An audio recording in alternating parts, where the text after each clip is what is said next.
People gonna come and they gonna have a meeting because they gonna hear that you're back. Amen. Amen. This is what they're telling the Paul. They say, Paul, look, the people are zealous about this law, Right. and they gonna hear that you're here. And so there's gonna be another meeting. We need to get you ready. Okay. Amen. Yes. Now, understand this. Paul never taught that the customs and the rituals could not be practiced. Okay. It was always to your desire. Yes. Right. If a person wished, Make known that. they could. Amen. Yes. He only taught that they were not necessary to be saved. Right. Right. Yes. He only taught that they were not necessary to be saved. In fact, in Acts 16 verse 3, this is funny here, Paul had Timothy circumcised.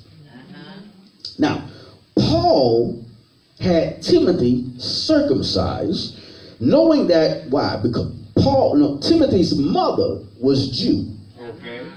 but father was Greek. Okay. And since he was among some Jews, Wrong here. Yeah. he followed the Jewish tradition and circumcised Timothy. Right. Right. It's in right. Acts 16 verse 3. Right. Him would Paul have to go forth with him, talking about Timothy, and took and circumcised him because of the Jew which were in those quarters. For they knew all that his father was a Greek. Amen. So Paul didn't go against the custom in this case because there were Jews among them, and Timothy's mother was a Jewess, although the father was Greek, and everybody knew his father was Greek. But because of the Jews, he took him and circumcised him. Amen. Yes. Yes. So Paul didn't go against customs because the mom was a Jew. He never went against things. He just did what was necessary per situation. That's right. Right. Amen. Amen. Amen.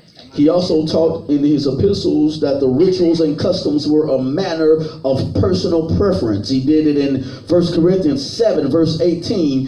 He said, is any man called to be circumcised?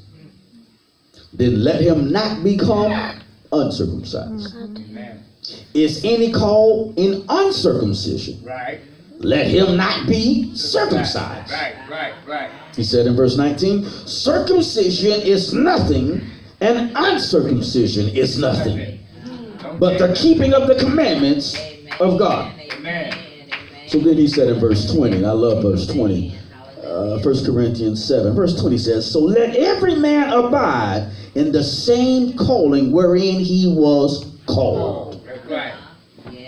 Let every man abide in the calling of the same calling wherein he was called. In other words, Paul was saying, if you were called to God by Moses, follow Moses' traditions and Moses' law.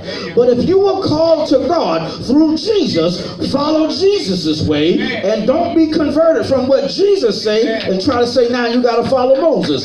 Stay with wherever you were called to God. Don't be called by Jesus to God and then told to follow Moses' rituals. There you go. Whoever, stay where you are. Let every man abide in the same calling wherein he was called. Amen. So the Jews were called unto God through Moses. Amen. But the Gentiles were called unto God by Jesus Christ. Amen. And Paul says, hey, I respect both. And so if he's a Jew or his mom is a Jew, let's go ahead and circumcise him. If you were called to circumcision, don't be uncircumcised. But if you're not called to circumcision, don't go over here and be circumcised. Stay in where you are called. You're following me. Let every man abide in the same calling wherein he was called. And so a person did not have to be circumcised or keep the law to be saved. That's all Paul was saying. A person didn't have to be circumcised, follow the rituals, traditions, and keep the law to be saved. The law was never what saved the person. It is Jesus Christ alone. So I say I'm saved by his grace. That's what we were singing. I'm saved by the grace of God. I'm not saved because I keep the law. I'm not saved because I follow every ritual. I'm not saved because I follow the tradition. I'm only saved by the grace of God. Amen. Thank you, Jesus. Amen. Thank you. Hallelujah. Thank you, Jesus. Thank you. Thank you, Lord. And so this was the problem they had.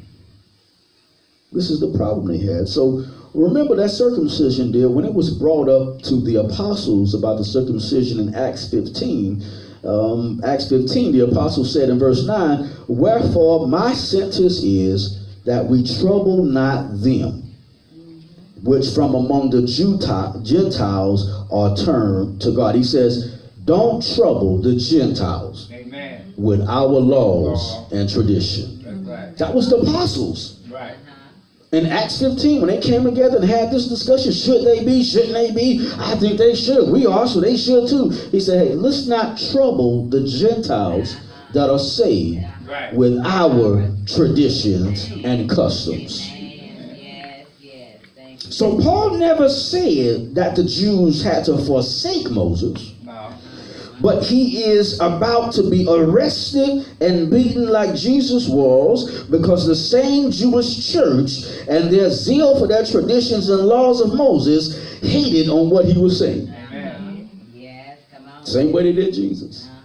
Come on. Now, Lord. Amen. Now, Lord. So here comes verse 23. It's what the elders decided to do. They said in 22, they said, what then? The assembly is certainly going to meet, and they will have to hear that you're here, so they're going to come. Right. So we got to figure something out. Right. I don't work So in verse 23, they come up with this compromise. Verse 23, they say, therefore, do what we tell you. We have 4 men which have taken a vow. Take them and be purified with them, Okay. and pay their expenses, so that they may have their heads shaven, that they may shave their heads, that they may all know that those things of which they were informed of concerning you are nothing, Amen. but that you yourself also walk orderly to keep the law. Amen. So the elders said, hey, listen, the Jews are coming, and they by the thousands, Yeah. and they done heard about what you're doing, so we believe you.